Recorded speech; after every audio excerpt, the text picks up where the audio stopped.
Salam sejahtera untuk kita semua. Pelajaran kita pada hari ini adalah si pendurhaka pada hari Tuhan, diambil dari 2 Tesalonika pasal 2 ayat 1 sampai 12. Saya akan bacakan. Kedurhakaan sebelum kedatangan Tuhan.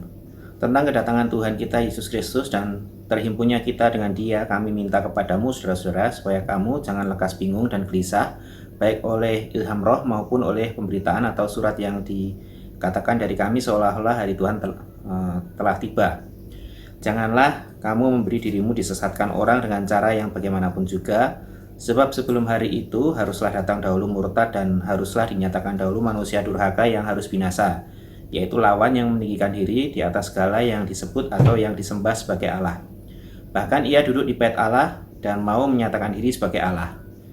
Tidakkah kamu ingat bahwa hal itu telah kerap kali kukatakan kepadamu ketika aku masih bersama-sama dengan kamu, dan sekarang kamu tahu apa yang menahan dia sehingga ia baru akan menyatakan diri pada waktu yang telah ditentukan baginya.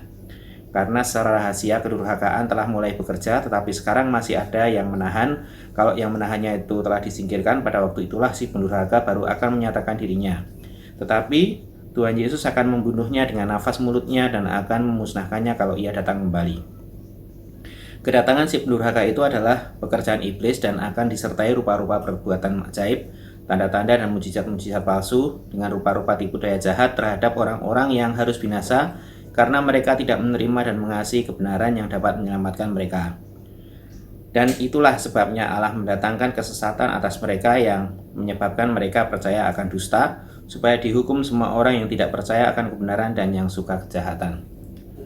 Rasul Paulus sudah mengingatkan jemaat yang ada di Tesalonika tentang hari Tuhan, dan di situ akan dinyatakan tentang siapa saja yang sebagai pendurhaka.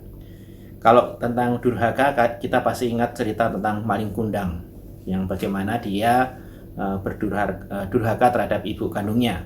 Ya, tapi di sini pada saat kedatangan Tuhan nanti akan tampak sifat asli dari si pendurhaka itu. Memang bisa saja di akhir dunia banyak terjadi perbuatan ajaib, mujizat, dan itu bisa mengacaukan dari orang-orang yang sudah percaya Yesus sebagai murid-muridnya.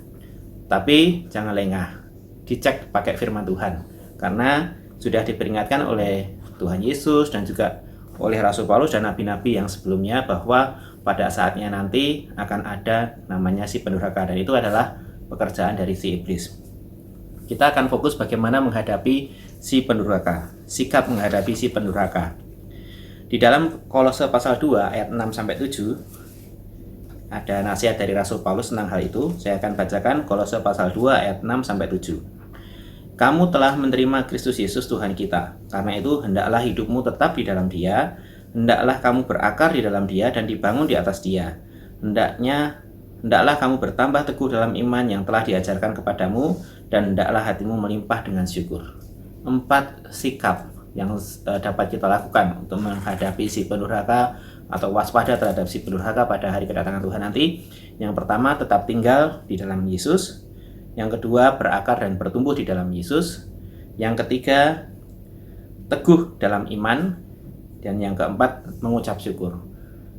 Khususnya yang setia ya, yang teguh dalam iman ini kita harus mempertahankannya dengan setia sampai akhir kita hidup di dunia, dan bahkan sampai nanti Yesus datang kedua kalinya sebagai Tuhan.